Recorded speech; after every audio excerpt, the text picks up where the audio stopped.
vision. Il y a monde entier, il est arbre. Amen. Amen. Il faut que vous ayez kabis. Parce que nous croyons ma dégâts en groupe kabis. Nous croyons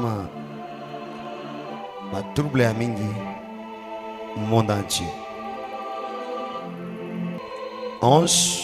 L'homme de Dieu, des cas impossibles, a persévé un grand arbre poussé jusqu'à atteindre le ciel. Cet événement bouleversera le monde et créera de grands et énormes dégâts. Il y a un événement qui va se manifester cette année. Ça risque de bouleverser beaucoup de choses dans le monde entier.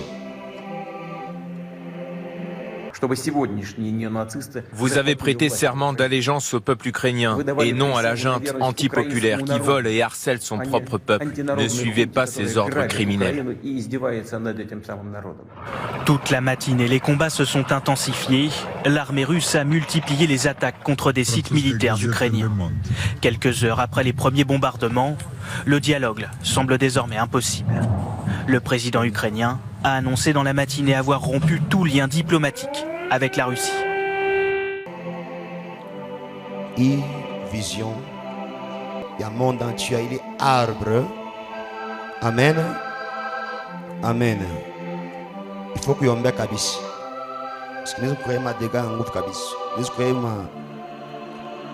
ma trouble à mingi. Monde entier.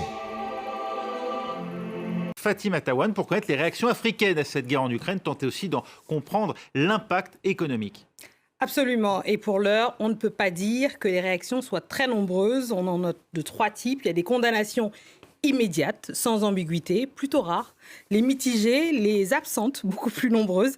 Et dans les réactions immédiates, on retrouve le Kenya, membre non permanent du Conseil de sécurité, dont l'ambassadeur Martin Kimani avait marqué les esprits dès lundi soir par sa déclaration choc aux Nations Unies qui avait fait un parallèle entre la situation en Ukraine et la colonisation en Afrique. On l'écoute.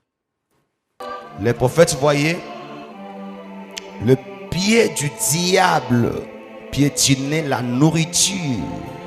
Nous devons encore beaucoup prier en implorant l'aide de Dieu car on risque de subir une forte famine en cette année. Impact économique. Alors, il faut le dire clairement, la Russie n'est pas un très grand partenaire économique du continent africain. À peine 20 milliards de dollars par an, soit à titre de comparaison, la Chine, c'est 10 fois plus. Et le secteur de prédilection de la Russie, c'est l'armement.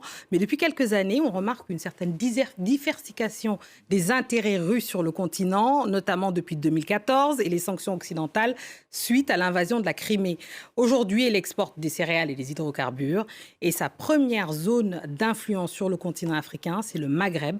Et on retrouve notre correspondant, Edouard Dropsy, au Caire, qui revient sur la déclaration, quoique un peu lapidaire, et mitigée du pouvoir égyptien face à la guerre que mène la Russie en Ukraine. Et il nous explique notamment les potentielles conséquences sur l'économie de l'Égypte. On écoute.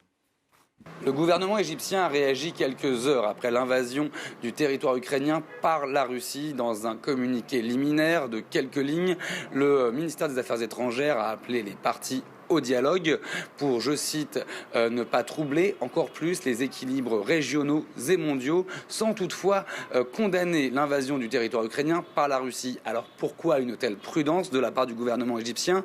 Eh bien, d'une part, les Égyptiens sont dépendants de l'aide financière américaine. Chaque année, 1,3 milliard de dollars est versé au gouvernement égyptien, dont de l'aide militaire.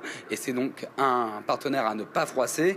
Et de l'autre côté, en tant qu'acteur d'un monde multipolaire, le président Sisi a multiplié ces dernières années les accords bilatéraux avec des puissances telles que la Chine ou la Russie.